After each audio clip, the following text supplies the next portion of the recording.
Olá, nono ano, tudo bom? Vamos para a nossa última aula sobre a época de Vargas, né? E eu gostaria de saber se vocês já fizeram os resumos, se vocês estão conseguindo entender até agora, porque o Vargas, ele é uma pessoa contraditória, né? Às vezes a gente gosta dele, às vezes a gente não gosta dele. Ele é uma figura bem contraditória. E nós vamos ver agora no final, no último governo dele, que é o Estado Novo, o quanto ele vai ser contraditório com tudo isso. Então eu quero que vocês peguem na página, por favor, na página 70, e a gente vai começar ali onde está escrito o DIP e a propaganda varguista, beleza? Olhem lá na página, por favor. Então, o que vai ser esse DIP, pessoal? Olhem ali. O DIP é o Departamento de Imprensa e Propaganda. O Getúlio Vargas, então, vai criar esse Departamento de Imprensa e Propaganda para limitar o que se passava para o povo e o que ele queria passar para o povo. É uma forma de controle, né? Controle da população. Olhem ali, ó. Em 1939, Vargas criou o DIP, órgão encarregado de fazer a propaganda e a censura. Vamos focar na censura. E subordinado diretamente ao presidente da República. Inspirado nas técnicas de propaganda fascista, vocês não leram errado, inspirado nas técnicas de propaganda fascista. O DIP buscava identificar Vargas ao Brasil. Com esse fim, produzia programas de rádio, documentários cinematográficos, cartazes, folhetos e cartilhas que mostravam o presidente cumprimentando crianças, dando esmola ou exaltando o trabalho e o patriotismo. Vamos dar uma pausa aí, pessoal. Em que ano que estamos trabalhando? Olhem lá, acabei de ler. Em 1939 ele vai criar o DIP. Em 39 vai acontecer o que no mundo, pessoal? Eu espero que vocês tenham me respondido. Em 39 vai começar a Segunda Guerra Mundial. Só que Hitler não vai nascer de um dia para o outro e vai surgir somente em 39 para começar a Segunda Guerra Mundial. Todas as ideias de Hitler na Alemanha vão começar bem antes, pessoal. Bem antes. O Hitler vai estar na política ali, ó, insistindo com esse patriotismo, esse falso patriotismo, né? Porque é o ódio ao outro que ele fica propagando, mas incitando que todo mundo deve amar e idolatrar a Alemanha. Hitler vai subir no poder em 33, em 1933, pessoal. Estamos falando do ano de 1939 agora com Vargas. Então, lembra que a aula passada eu falei sobre a Olga Benário, que o Getúlio Vargas vai mandar ela para a Alemanha, para o campo de concentração? Ali na página 66 de vocês está ali o cartaz do filme da Olga. Olha que ano que a gente está trabalhando, em 1935. Em 35 já existia campo de concentração. Em 35, Olga foi mandada para lá para morrer. Então, antes de acontecer a largada para a Segunda Guerra Mundial, já existia todo o plano de Hitler, e Hitler inventou uma coisa que foi crucial para sua campanha, e que até hoje é utilizado, que é o marketing e a propaganda. Então, como que uma pessoa só vai influenciar um país inteiro contra judeus, contra negros, contra tudo que não era alemão? Ele vai influenciar a população por conta da propaganda e do marketing. Então, Hitler aparecia todo feliz no meio das crianças e mostrava o judeu como o inimigo, como o ruim, como o sujo. Isso tudo, gente, a propaganda mexe. Até hoje, gente, se a gente perceber, olhar para a TV, tem propagandas que elas mexem com a gente o tempo todo. Todas as propagandas mexem com a gente o tempo todo.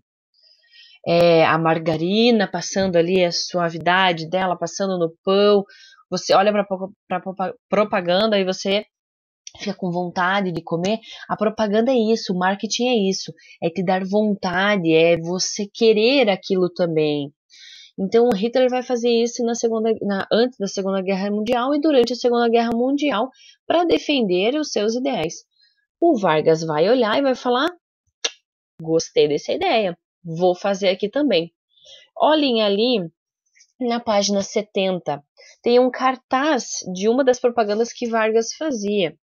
Olhem ali a propaganda do menininho carregando a bandeira do Brasil, ele passando a mão no queixo da menininha, incentivando as crianças com a educação, mostrando como ele é uma pessoa do bem, uma pessoa boa. Vejam também só pessoas brancas no cartaz.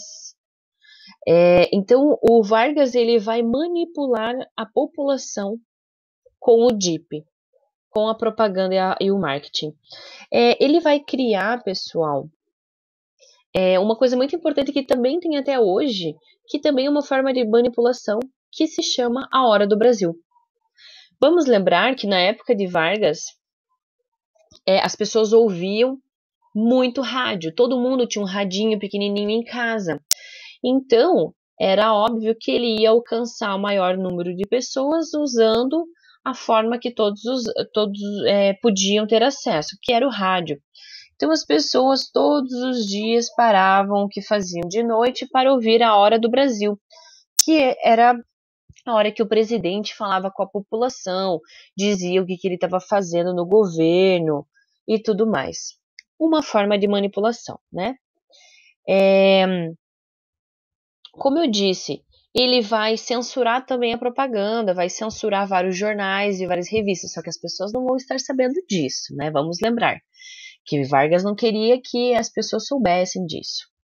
Então, ele vai continuar a favor de algumas políticas fascistas. Então, ele vai censurar muitos jornais. Ali, no segundo parágrafo, olhem ali, ó. Mas, além disso, o DIP também exercia severa censura sobre os jornais, revistas, rádio, cinema e demais manifestações culturais. O controle sobre os meios de comunicação era tão grande que, a partir de 1940, o DIP negou o registro de 420 jornais e 346 revistas. Vamos observar, né? Porque ele não era tão bonzinho assim. A gente tem que perceber esses nuances dele. Ao mesmo tempo, cassou o registro daqueles que faziam crítica com ele. Então, lembrando, não existia partido, ele deu um golpe, ele fechou o Congresso. Lembram-se disso? Então, por conta disso, não tinha inimigo, não tinha partido contra. Então, todo mundo que fosse contra, ele já tirava de escanteio, já bloqueava a pessoa. Agora, ali na página 71, pessoal, vamos trabalhar sobre economia, a indústria e a agricultura. Durante a Primeira República que nós estudamos, que foi Marechal Deodoro, Marechal Floriano, a agricultura, lembra que a gente trabalhou sobre o café, ela ocupava papel principal na nossa economia. Lembram-se disso? Agora, o Getúlio vai começar a introduzir, claro, porque temos a Segunda Guerra Mundial chegando, estamos na Segunda Guerra Mundial, está tudo se industrializando rapidamente, o Brasil não pode ficar para trás. Então, ele vai começar a fazer empréstimos para abrir empresas e indústrias aqui no Brasil. Olhem ali na página 71. Ali tem um gráfico, uma tabelinha, quer dizer. A tabela ali, ó, no período de 1920 e 29, a agricultura era maior que a indústria. Ali, ó, 4,1 e a indústria 2,8. Já em 33 e 39, a agricultura passou de 1,7 e a indústria para 11,2. Aumentou, assim, drasticamente a indústria. Em 39 para 45, a indústria ainda é um pouquinho maior que a agricultura, só que vai dar uma quebrada aqui. Depois a gente chega nesse ponto. Vamos continuar. A industrialização, pessoal, ocorrida durante o governo Vargas se deu, por um lado, à Segunda Guerra Mundial, pois, com os seus parceiros comerciais em guerra, o Brasil teve de fabricar o que antes importava. Esse processo é conhecido como industrialização por substituição de importações. Então, o que acontece? Como os países estavam entrando em guerra, o Brasil se viu tendo que procurar o que ele terceirizava, o que ele comprava externo, vai ter que começar a fazer no Brasil. Então, vai ter que abrir indústrias aqui e a gente começar a trabalhar com isso. Continuando ali, ó. Por outro lado, o crescimento industrial desse período deveu-se às decisões de Vargas de fazer empréstimos à indústria e juros reduzidos, diminuir impostos sobre bens e equipamentos industriais, abolir impostos interestaduais, facilitando a circulação de matéria-prima para a indústria, a fixar salário mínimo. Lembra que ele vai fixar o salário mínimo, vai ser uma das coisas que ele vai fazer para o povo. Fato que amenizava os conflitos entre empresários e trabalhadores. O governo Vargas ele vai criar, então, o Conselho Nacional do Petróleo. Ele vai começar a explorar o petróleo no Brasil, começar a procurar petróleo. No ano seguinte, perfurava em Lobato, na Bahia, o primeiro poço de petróleo produtivo do Brasil. Além disso, para estimular a industrialização, seu governo investiu na criação de grandes empresas dos ramos. Essas empresas, pessoal, algumas vocês já ouviram falar, principalmente o ano passado e este ano, que ele vai criar, olha ali, ó, a Siderúrgica, Companhia Siderúrgica Nacional. Ele criou em 41, iniciando naquele mesmo ano a construção de usina de Volta Redonda no Rio de Janeiro, que existe até hoje. A B, extração de minérios, Companhia do Vale Rio Doce. Ela existe até hoje, a Companhia do Vale Rio Doce. Foi criada em 42 em Minas Gerais, que explorava o minério de ferro, usado como matéria-prima na indústria siderúrgica. Então, ele vai criar essas empresas para começar a substituir o que nós comprávamos do estrangeiro. A geração de energia, a Companhia Hidrelétrica de São Francisco, também foi criada em 45. Pausa nesse momento. Vocês já leram História em Quadrinho? Já ouviram falar do Zé Carioca? Provavelmente sim, que ele era amigo do Pato Donald, não era? Pato Donald? Do tio Patinhas? Ah, eu não lembro mais. Acho que é o Pato Donald. O que acontece? O Vargas queria começar a industrialização no Brasil. Então, como eu li para vocês, ele vai fazer empréstimos, ele vai começar acordo com outros países e principalmente com os Estados Unidos, para que os Estados Unidos tragam empresas para investir no Brasil. Neste momento, a Disney já estava sendo criada, já tinha sido criada, os personagens da Disney já estavam muito populares, o Mickey, o Pato Donald, alguns personagens também como, deixa eu lembrar, que eu me lembro, acho que o Capitão América também foi criado nessa época, porque esses personagens vão contra o inimigo. Lembra que o Capitão América vai lutar contra o inimigo, contra os alemães, contra os russos e tudo mais. E a Disney vai trabalhar o imaginário também e a nacionalização. Então, você valorizar o seu país contra o outro que é o inimigo. E o que a Disney vai fazer conosco? Eles vão criar um personagem para mostrar a amizade que nós, do Brasil, estamos começando a ter com os Estados Unidos, por causa dessa industrialização. Então, o cinema, o desenho, ele está bem ligado com a parte política do país. Então, eles vão criar o Zé Carioca. que é o papagaio, né, do Brasil, super simpático, mais malandro, preguiçoso. Se vocês assistirem um desenho do Zé Carioca, vocês já vão ver. E daí o Pato Donald vem para o Brasil, o Zé Carioca recebe ele, toda a parte do desenho. Isso quer mostrar a relação Estados Unidos e Brasil. Acho que vocês não tinham percebido essa situação. Também teremos a relação Brasil e Estados Unidos com a Carmen Miranda. Vocês já ouviram falar da Carmen Miranda? Se não, procurem, por favor. Carmen Miranda foi para os Estados Unidos, ficou super famosa.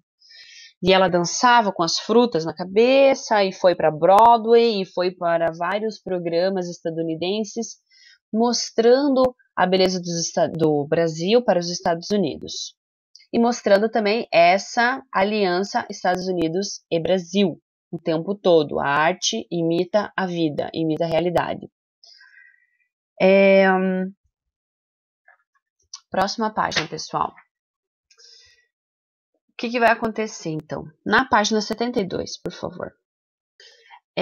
O Vargas vai sair em defesa da agricultura e para também valorizar a agricultura, né? Nós precisamos, principalmente no momento de guerra. E para defender, então, o preço do café, ele vai mandar queimar, porque tinha muito café e não estava sendo consumido e estava quebrando isso, os cafeicultores. Ele vai mandar queimar ou lançar no mar 30 milhões de sacas entre 1931 e 39. E criou um imposto por pés de café, a fim de inibir novos plantios. Então, que novas pessoas plantassem café, então ele vai estabelecer um imposto por pé de café.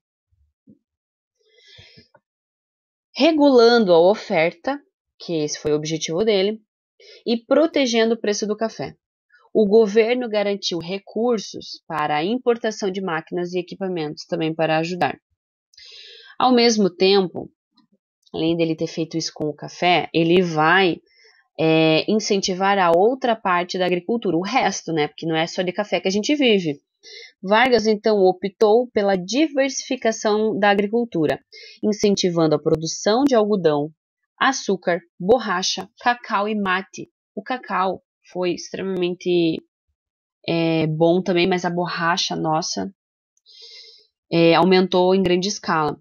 Assim, então, o café foi deixando de ser um único produto importante na lista da economia, das nossas exportações também.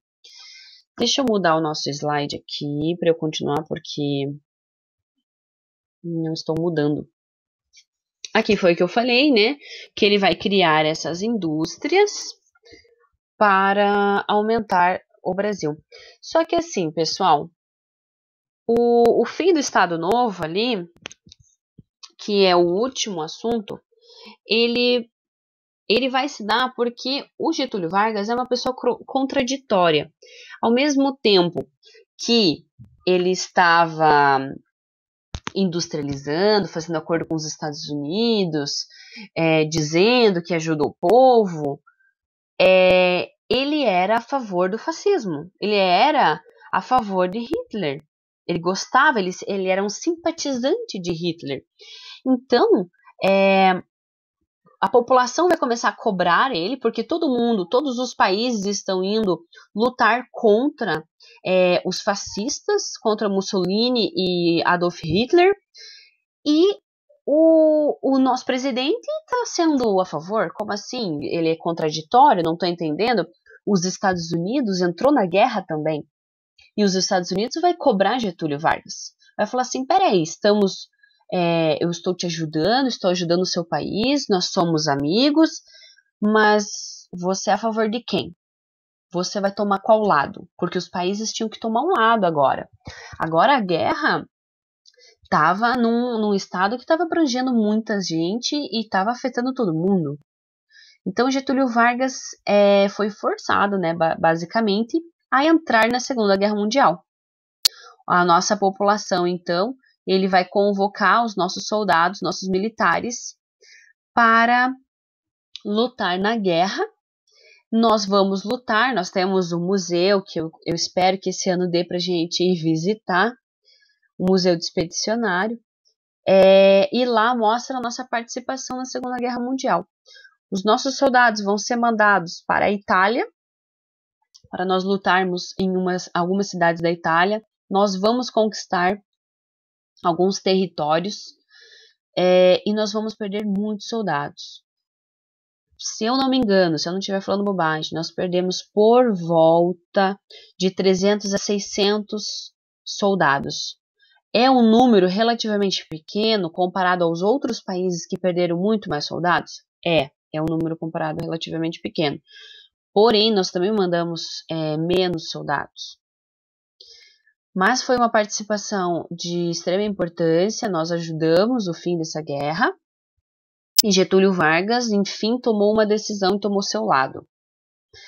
Mas, por conta dele ser contraditório, aqui no segundo ponto do slide, ele vai receber críticas ao seu governo, claramente. E vai estar aqui na página 72 essas críticas. Primeiramente, ali, ó, em 43, os políticos de Minas Gerais vão lançar o Manifesto dos Mineiros, exigindo a democratização do país. Porque assim, nós fomos para a guerra, nós estamos industrializando, nós estamos melhorando, mas o nosso governo não é democrático. Não é democrático. Porque nós não temos um partido contrário, o Getúlio Vargas proibiu. Nós temos o DIP que proíbe qualquer um que fale contra o governo. Então, nós estávamos vivendo mais uma ditadura de Getúlio Vargas e não uma democracia. O Getúlio Vargas estava sendo contraditório, então vai começar a haver essas manifestações contra ele. Também vai ser criado ali, ó, os estudantes de União Nacional, a União Nacional dos Estudantes, a UNE. Eles vão sair em passeata na rua contra o governo. Então, continue ali lendo comigo, ó. Percebendo que a oposição do seu governo se fortalecia, Vargas decidiu ele próprio liderar o processo de democratização do país. No início de 1945, o que acontece no mundo? Acaba a Segunda Guerra Mundial. Anistiou então os condenados políticos e marcou as eleições presenciais para dezembro daquele ano. Finalmente teremos eleições, então. Getúlio, porém, fazia jogo duplo, como ele sempre fez. Às escondidas, incentivava o queremismo. O queremismo é o movimento popular que as pessoas queriam Getúlio Vargas. Ali, ó, movimento popular que aos gritos diziam, queremos Getúlio. Pedia para ele continuar no poder. Mas, assustados com a enorme popularidade do ditador, as oposições militares e civis vão se unir para derrubá-lo. Então, em 29 de outubro de 45, antes das eleições, as tropas lideradas pelo general Góes Monteiro forçaram Getúlio Vargas a renunciar. Então, aqui chega o final de seu governo do Estado Novo. Finalmente acaba essa ditadura e teremos eleições a partir deste momento. O Getúlio Vargas, então, ele foi uma figura extremamente contraditória, ao mesmo tempo que ele ajudou a população, ele também não ajudava, ele também bloqueava. É uma figura, até hoje, bastante popular por conta dele ajudar a população. Pessoal, eu quero que vocês façam, então, as atividades da página 69, ali para refletir, a atividade da página 75, A e B, e a atividade da página 76, Vozes do Presente. Beleza? Além do resumo que eu quero de cada subtítulo que nós lemos, para vocês conseguirem entender melhor, porque como eu estou aqui, eu não estou sabendo se vocês entenderam por completo, e vocês lendo e fazendo o resumo, já ajuda a vocês a compreenderem melhor o conteúdo. Tudo bem, pessoal? Então, até a próxima aula. Te cuidem, bom fim de semana para vocês. Não esqueçam de fazer as atividades, porque depois eu vou cobrar todas, tá bom? Um beijo, nono ano. Tchau, tchau.